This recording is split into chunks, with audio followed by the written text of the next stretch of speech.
This is topic 6.11, carrying out a test for the difference of two population proportions. So you're going to be doing a 4-step plan like all your other inference tests. And so you start out with state, where you'll state your first population proportion, and your second population proportion, and then your null hypothesis, which is that the first population proportion equals the second population proportion, and your alternative hypothesis, which is that the first and second population proportions are not equal, where one is less than or greater than the other, or just not equal. You'll state your alpha level. If it doesn't give you one in the problem, you'll usually just assume that it equals 0.05. And during state, you can also give your two different sample sizes, your n1, n2, and your p hat 1, p hat 2, your two sample proportions. Then you have plan, and you have to go through the normal conditions that you do for a one sample, but for both samples here. So it's called a two-sample z-test for difference of proportions. And random is going to be either a random sample or random assignment. Since it's two, you would, if it was random sample, you'd probably say something like you have independent random samples of, and then whatever your experimental units are. And the point of this is that it allows your results to be generalized to the population, and then instead of just to similar units. Then you have independent condition. Again, you have to go through this for both samples. It's going to be the 10% condition unless it's random assignment, in which case it's already fulfilled just by being random assignment. But for your 10% condition, you're going to check that your sample size is less than or equal to 1/10 of your population. And this allows you to use the things like standard deviation formula, which require the replacement to be assumed. And even though there's probably not going to be replacement, having that 10% condition makes it close enough to where you can still use your standard deviation or standard error formula. Last is normal, which for proportions is large counts, not central limit theorem. That's for mean. And so you're going to go through your n times p hat is greater than or equal to 10, n times 1 minus p hat is greater than or equal to 10 for both. And then you're going to use n1 p hat 1, n2 p hat 2 so you're going to go through that whole thing twice. If you can't do this, or if one of these other two is just met anyways, you do have the other two options of proving normality, which would be that the population distribution is normal or approximately normal, or the sample distribution, which you would probably have to plot out, has no strong skew or outliers. And if all of those are met, then you're good to start your do. Whenever you're doing your FRQs, remember that you don't have to write the general formula, just a specific formula. But your general formula is that your standardized test statistic equals the statistic minus the parameter over the standard error of the statistic.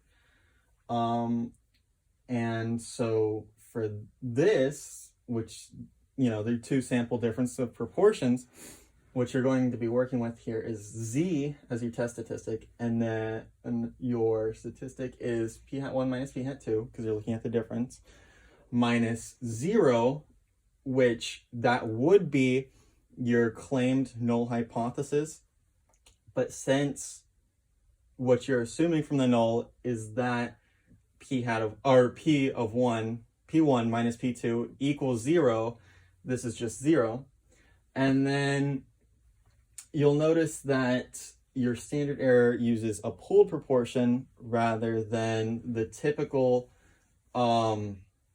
using the null hypothesis p to do, null p times 1 minus null p over your n, right?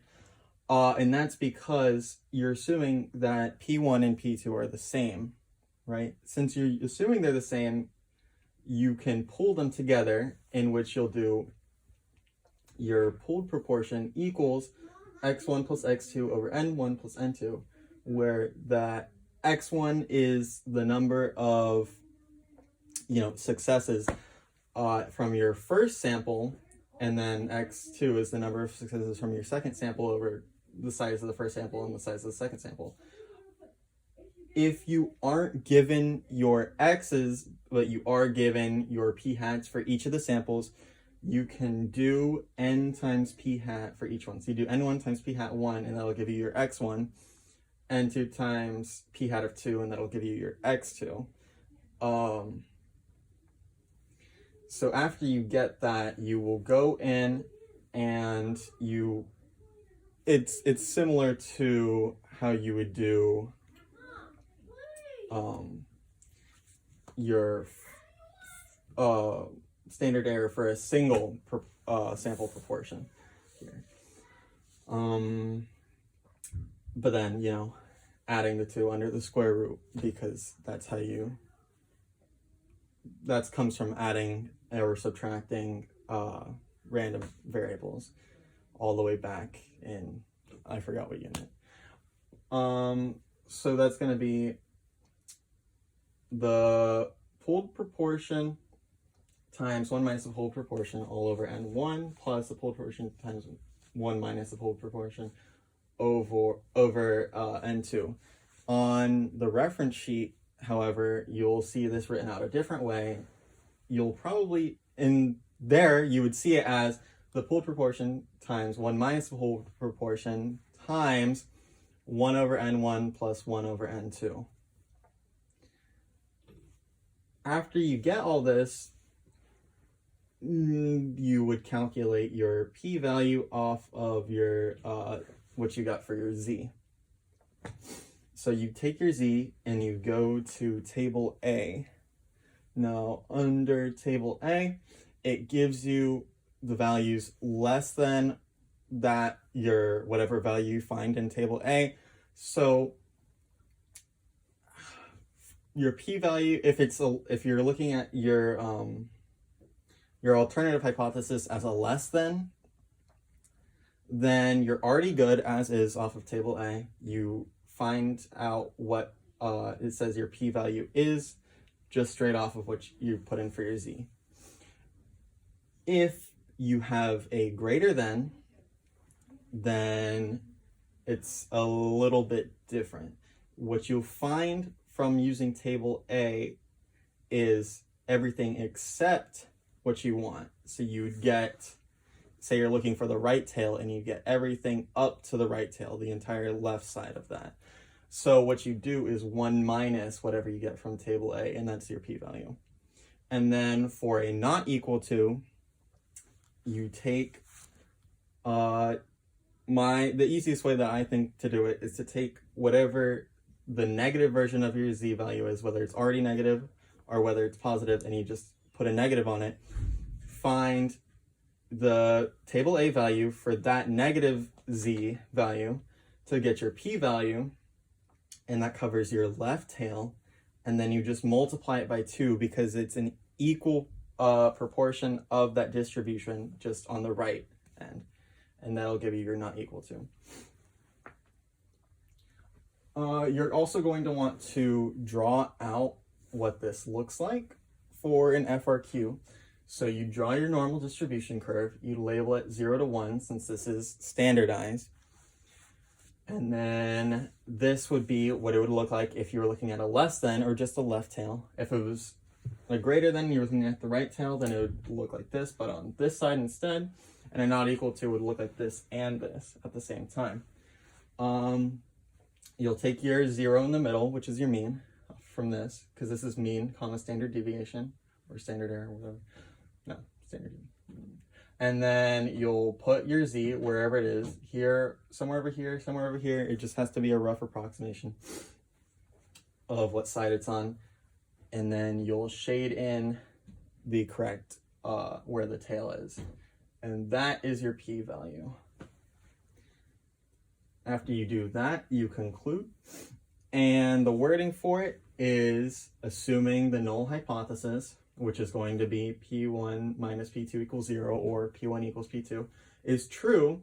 There is a p-value, whatever you found, probability of getting a p hat of p hat 1 minus p hat 2, your sample difference, which you observed, or more extreme, in which for the or more extreme, you would use or greater than if it's a greater than, or less than if it's a less than, and then or more extreme if it's a not equal to, purely by chance. And if your p-value is less than your alpha, then you'd say, because the p-value is less than alpha, where you put in your numbers there for each one of these two, we reject the null hypothesis, and we do have convincing evidence in favor of your alternative hypothesis in context. Now, if the p-value is greater than the alpha, then you'd say, because the p-value is greater than the alpha, we fail to reject the null hypothesis, and we do not have convincing evidence in favor of your alternative hypothesis in context. And that will wrap up everything you need to do for a 2-sample z-test for difference in proportions, if you get an FRQ for that.